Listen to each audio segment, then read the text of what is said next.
certainly have fears that there is a serial killer at loose in Perth. Sarah Spears, Jane Rimmer, Kira Glennon. And every time you saw a young girl walking by, you think, oh God, is she going to be the next victim? Now, one man stands accused. If police are right and Edwards is the Claremont serial killer, he's been hiding in plain sight for 20 years. Today, prosecutors closed their case, saying months of evidence has unmasked the Claremont serial killer. And that man is Bradley Robert Edwards. Defence then launched into their final arguments by honing in on the DNA. Welcome to Day 90 of Claremont in Conversation. Natalie Bonjolo, Tim Clarke and Damien Cripps with us again today. So, Tim, Ms Barbagallo this morning continued to wrap up the state's case for Sarah's murder, and again, very descriptive language this morning. Yeah, it was, Nat. It was the final flourish, I suppose, the push to the finish line. And when she got there, there was, it was short and to the point after 90 days, I suppose. She said that all the evidence pointed to Mr. Edwards. None of the evidence didn't point to him. And she returned right to the start of the case more than 6 months ago, by again referring to this enigma of the dark, is how she described it all those months ago, in that there was someone out there in the dark taking these women and killing them, and for 25 years or so, no one had known who that was, and she then said the case had incrementally shone light onto this enigma of the dark. And ultimately, she said that the light had unmasked who that enigma of the dark was. And she said everything pointed to it being Mr. Edwards. And she described him as a 27-year-old seasoned predator. Yeah, and that was in the context of when Sarah went missing. So the first in time of these murders. But she said she was able to say that because the whole story is now out in the open, and by that time he had broken into the house in Huntingdale, attacked a woman at Hollywood Hospital, and then in 1995 raped a lady in Karrakatta.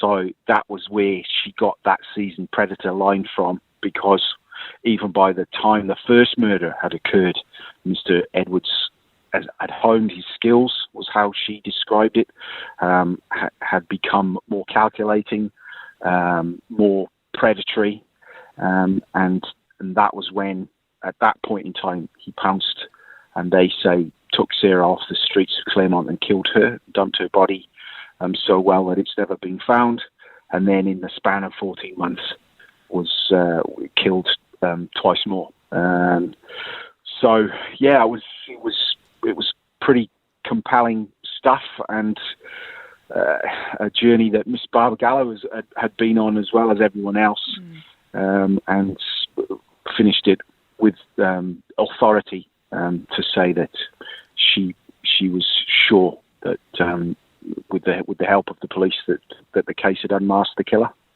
And as she has been over the past couple of days, or as he has been over the past couple of days, did Justice Hall question, the scenario that the state was putting forward in terms of the abduction and murder of Sarah Spears? Yeah, on a few points.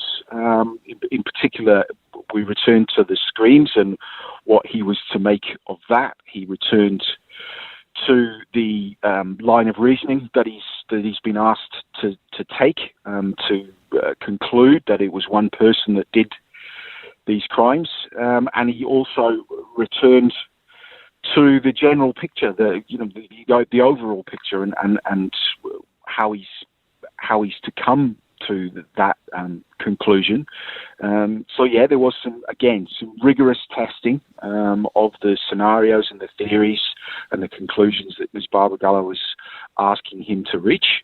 And again, then in the afternoon when we got to Mr. Jovich's turn, he did a similar thing.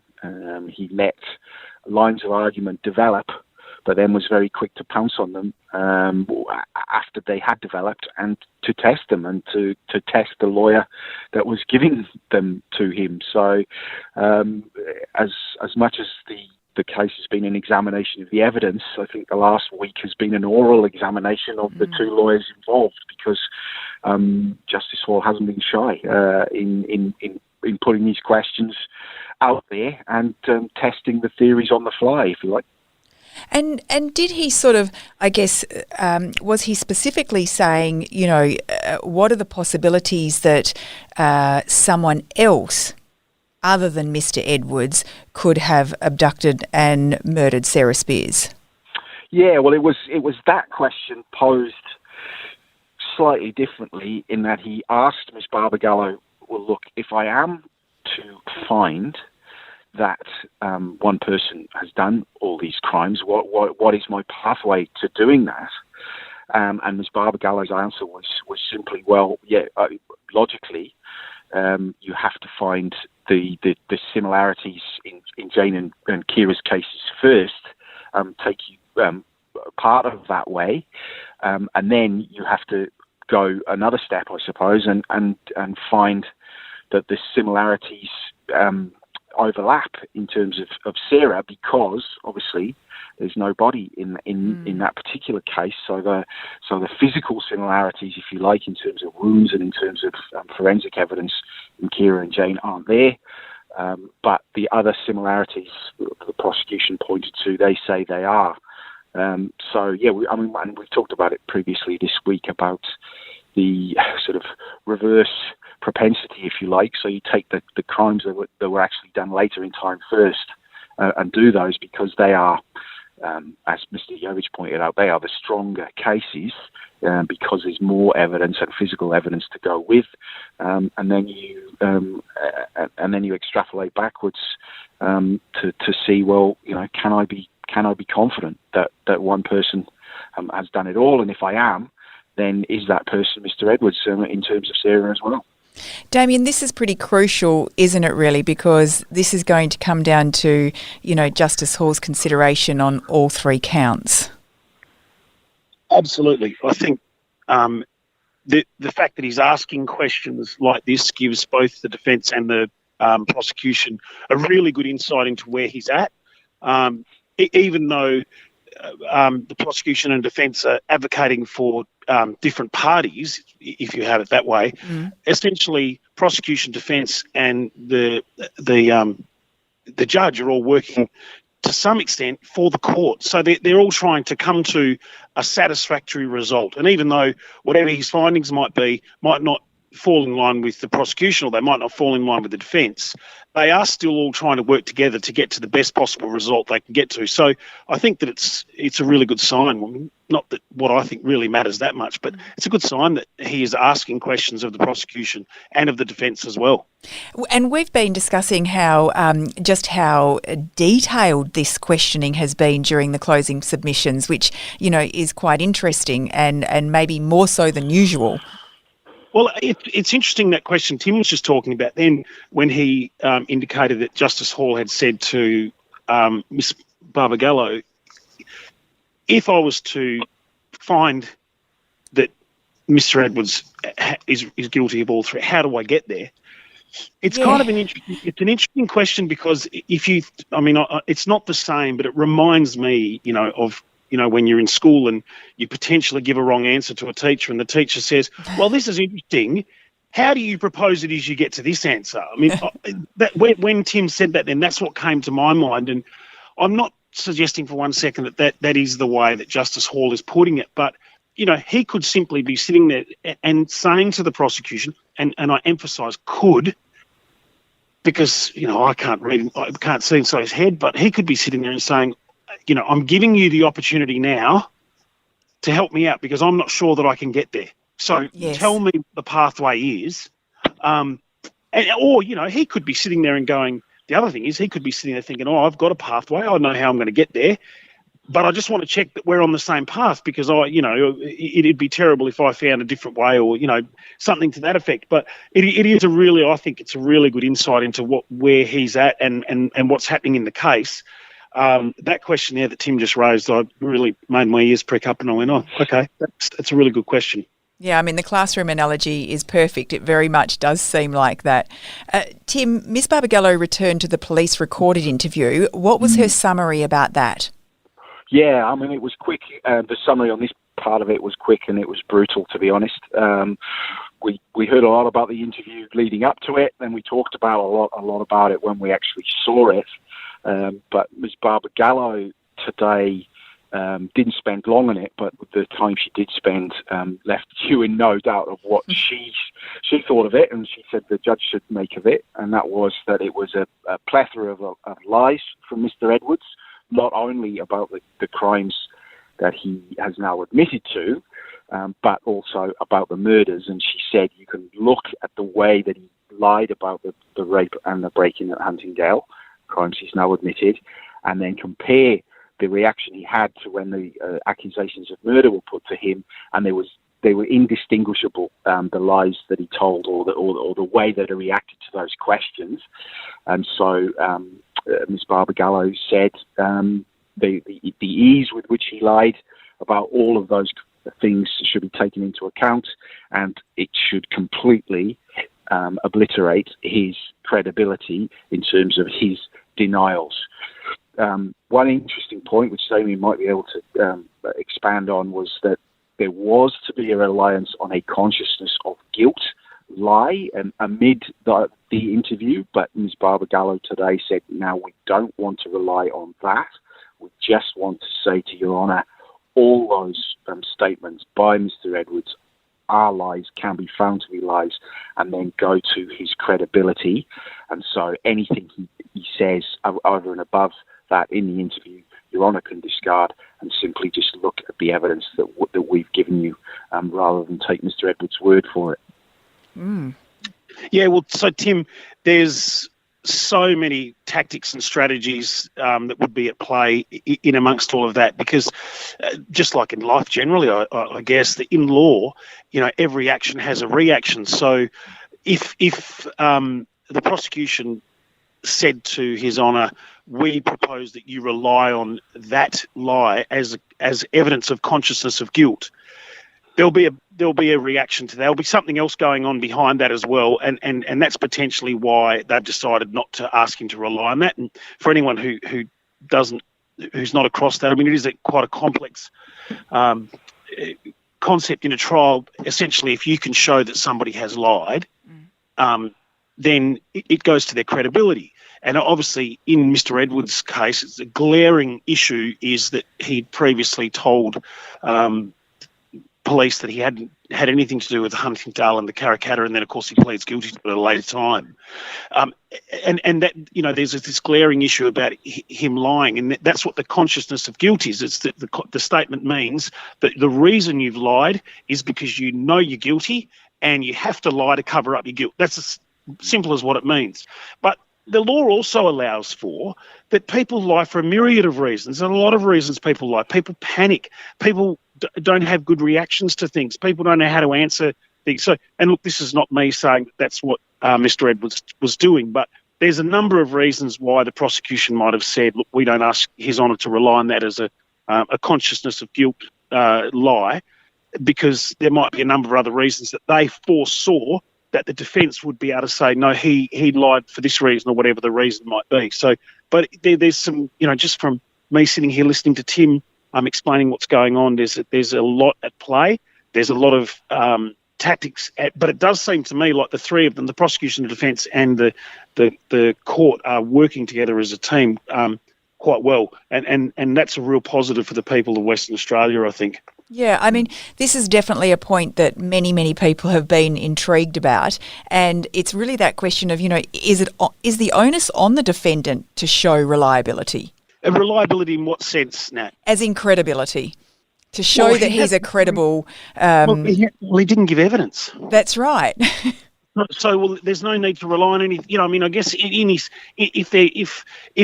the judge was trying to make a finding about a fact that he needed to rely on to solve an issue in the trial, and the only thing that he had was something that arose out of a police interview that Mr. Edwards might have given, then obviously his credibility in that interview would be in question. But I mean, ultimately, there doesn't seem a whole lot of credibility questions in relation to Mr. Edwards. I mean, he denied he's denied these crimes, and he's pled not guilty to them. And I mean, you have to read it as the way the defence is set at the moment is they're satisfied that the prosecution haven't proved it beyond a reasonable doubt, and therefore they don't need to say anything. Mr. Edwards doesn't have to rely. He doesn't need to show in the context of his evidence that he's a reliable witness because he didn't give any. Yes. And I don't think that he's in a very good position to say too much or I don't think Mr. Jovich is in a great position to say too much about his credibility at all. If it was me, and I'm not him, and I keep saying that because obviously what I hope all the listeners understand is that the lawyers that are in this case are the highest lawyers in the state. They are, the greatest advocates that are going around in the state at the moment. So I only try to put myself in their position, and what I would do is, if it was Mr. Jovich, I would try to not address it at all. I mean, and the judge will ask him. The judge will say to him, "Well, Mr. Jovich, what do you say that I do with about Mr. Bradley's credibility?" I'm sure he will ask. I'm sure it'll come up. Yeah. If he doesn't address it. So it's a bit of a good question, Nat, because he's in the context of the trial.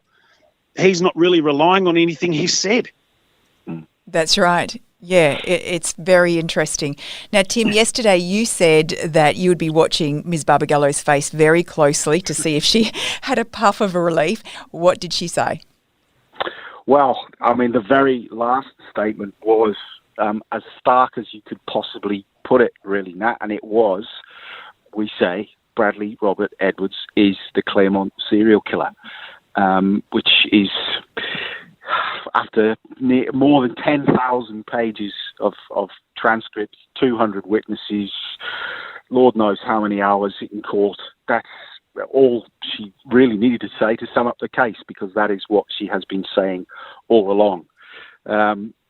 She then said, "If it pleases Your Honour," and sat down. And, half of you expects a round of applause or even a ripple of applause, but Justice Hall, being Justice Hall, didn't give her much respite, because then he immediately launched into, "Well, now, Miss Barbagallo, I want you to comment on this," and then he launched into all the instructions and directions he's going to give himself before he sits down to ponder the verdict.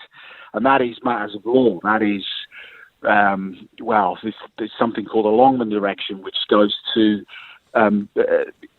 ancient sort of historic crimes and what that does to the fairness to the accused, and there are all sorts of bits and bobs of law and directions that he will give himself, which probably sounds a little bit strange to the layman listener. But if you can imagine there was a jury there, then obviously the judge gives directions to the jury on the law, because he is the arbiter of the law.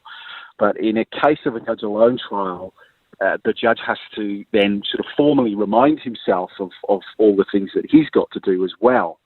And this goes a little bit to notions of there might be an appeal down the track. And so, yeah, Miss Barbagallo was given about 5 seconds of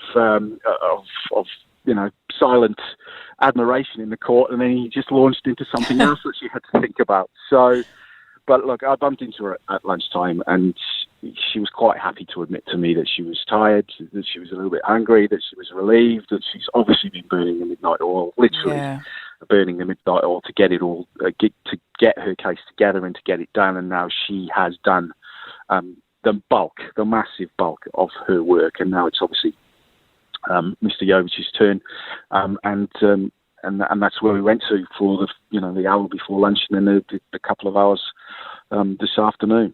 And how did he begin his submissions? Well, quite sort of pointedly and simply, and as Damien said, credibility of Mr. Edwards, what Mr. Edwards has said over the journey, is not really an issue in this trial. Identity is the issue in this trial, and always has been, because Mr. Jovich says, well, look, it wasn't him. It just was not him, and we say that the state hasn't proved it's him. And he opened up with a couple of his own scenarios and laying the seeds of doubt, I suppose, or trying to lay the seeds of doubt for Justice Hall by saying, well, look, take Kira, for instance, take Kira's body, for instance. There were 9 hairs on Kira's body that were found and examined and sent away to be examined. They weren't hers, and they're not Mr. Edwards. The mitochondrial DNA testing says that to us. And so whose are they? And that was, he said, well, Ms. Barbagallo says it doesn't help you get anywhere, but we say, well, it might not help you to get to Mr. Edwards' guilt, but it might certainly help you cast some doubt on that guilt, because any 9 of those hairs could have come from the killer.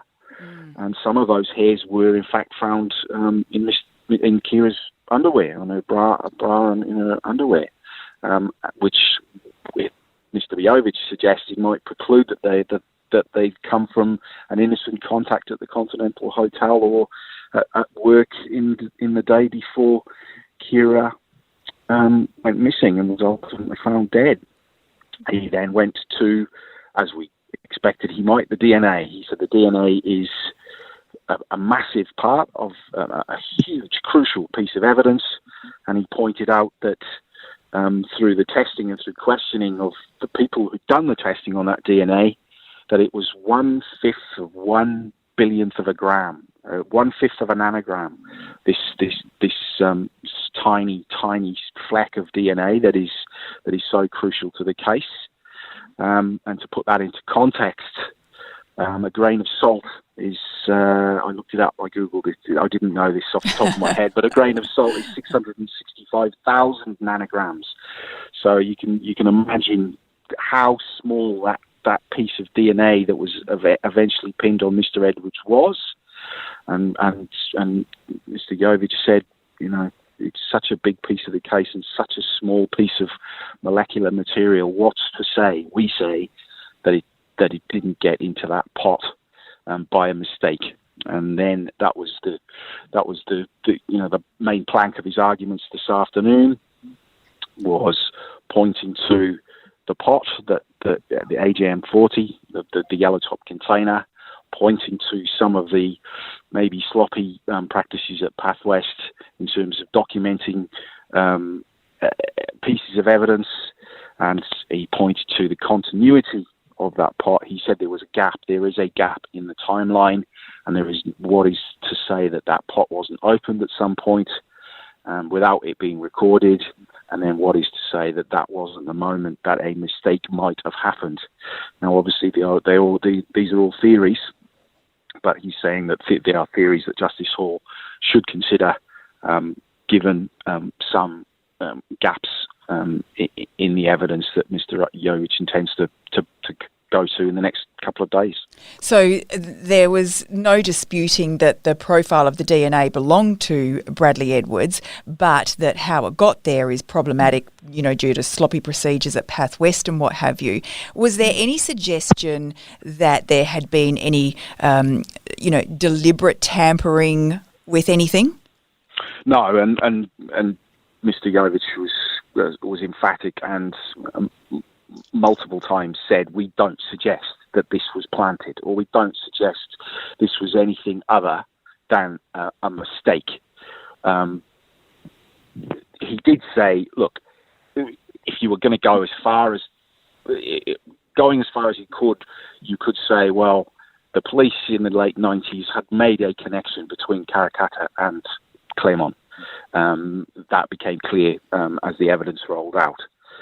So there might have been a fleeting moment that it would have crossed the police officer's mind that those two cases could have been linked, and could have been linked, in a dastardly way, if you want to put it like that. But they said, we don't say that happened. We can't prove that happened. There's nothing to point that ever did happen. And so what they're saying is, it's very likely it is Mr. Edwards' DNA. We question how it got there, and we question the prosecution's theory that it got there when Mr. Edwards was scratched by Kira as she fought for her life. Okay, so I'm curious, did Justice Hall also then ask for an explanation by the defence as to exactly how they may have thought the contamination occurred? Well, he did.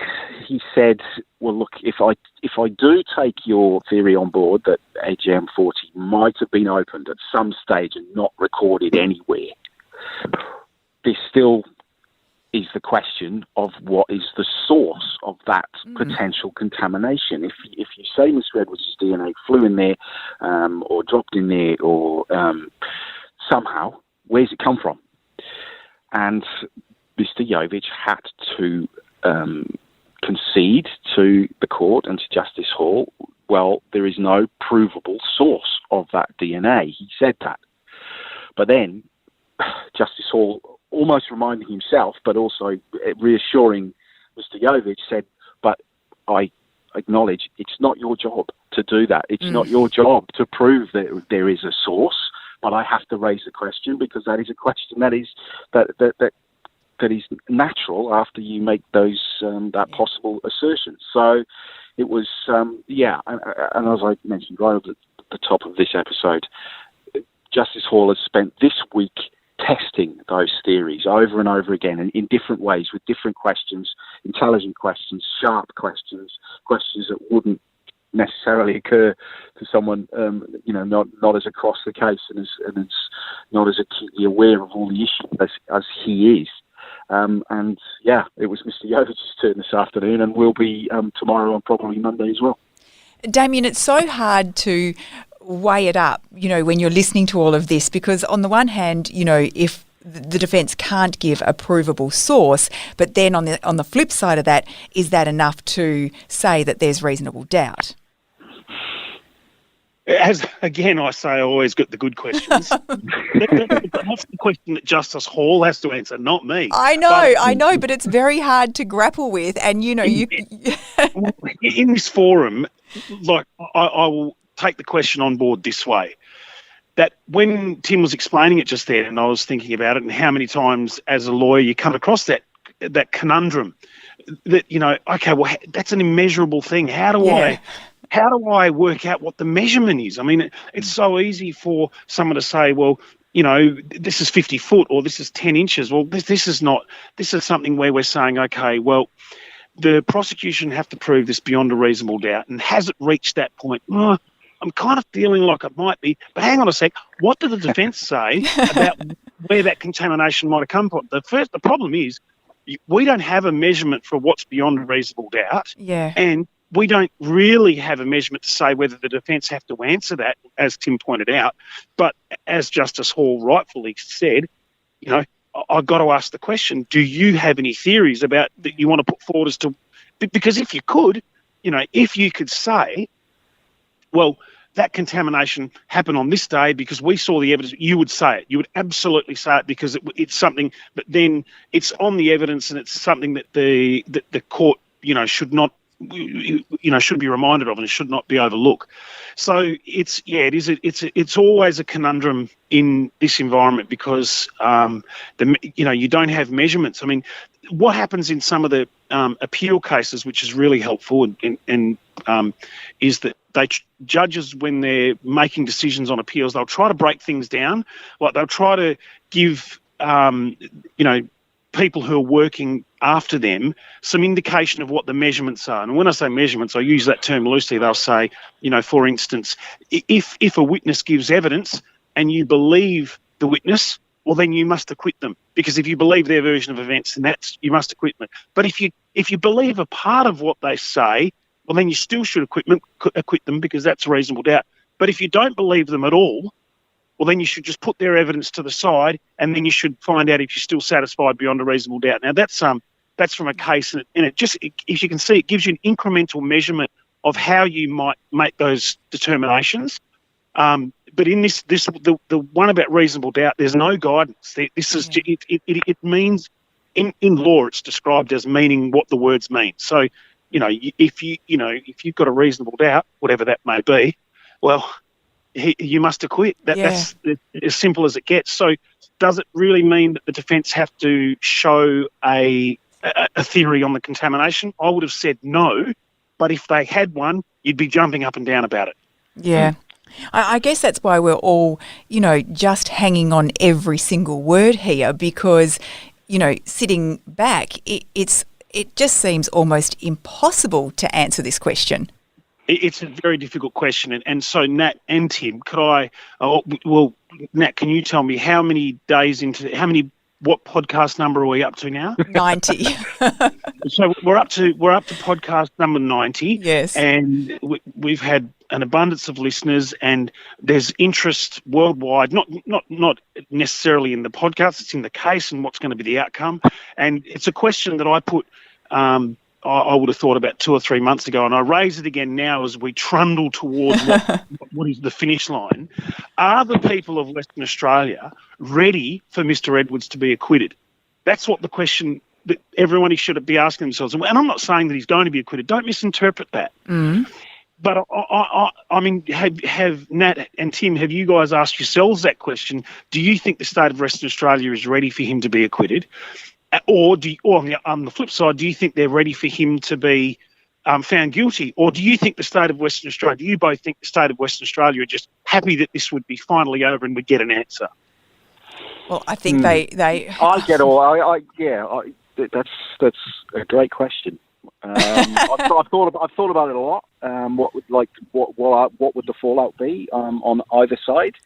Personally, I think people will be a lot more comfortable if Mr. Edwards was found guilty of one or multiples of the murders. I think that would be easier for them to process. But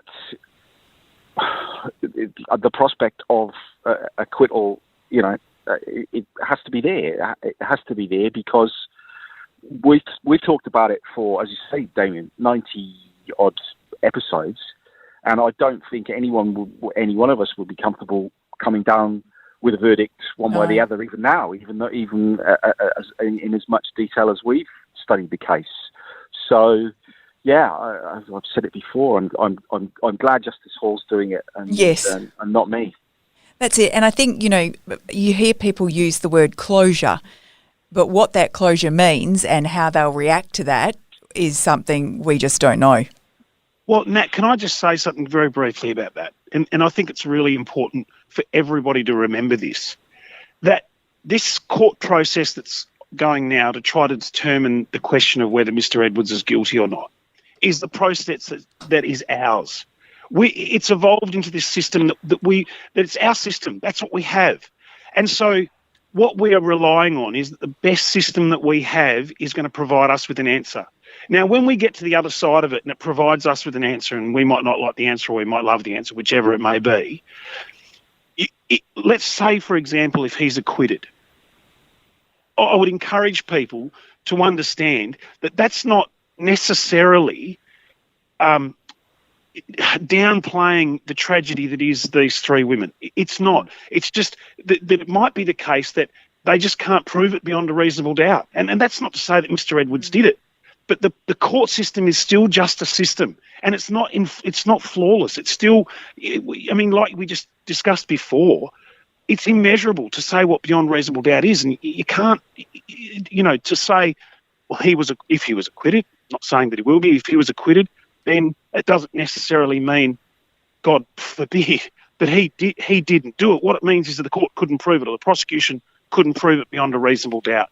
I mean, there's a whole bunch of other things that play out in that scenario as well, whether he's acquitted or found guilty. It's just our system, and it's a really good system, and it's the best system we've got. And right at the minute, my feeling is I'm watching our system work really hard at the moment to try to give the people of Western Australia an answer. And like Tim said, some closure. It might not work, but here's to us all hoping that it can.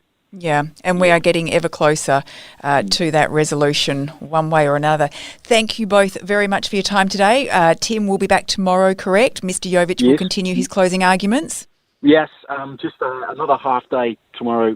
Nat, Justice Hall, I think, has taken pity on all of us and said we can have an early mark because Mr. Jovic, even if he went till the end of the day, wouldn't finish. So, yeah, it's been a long week, been quite a dense week, intense week.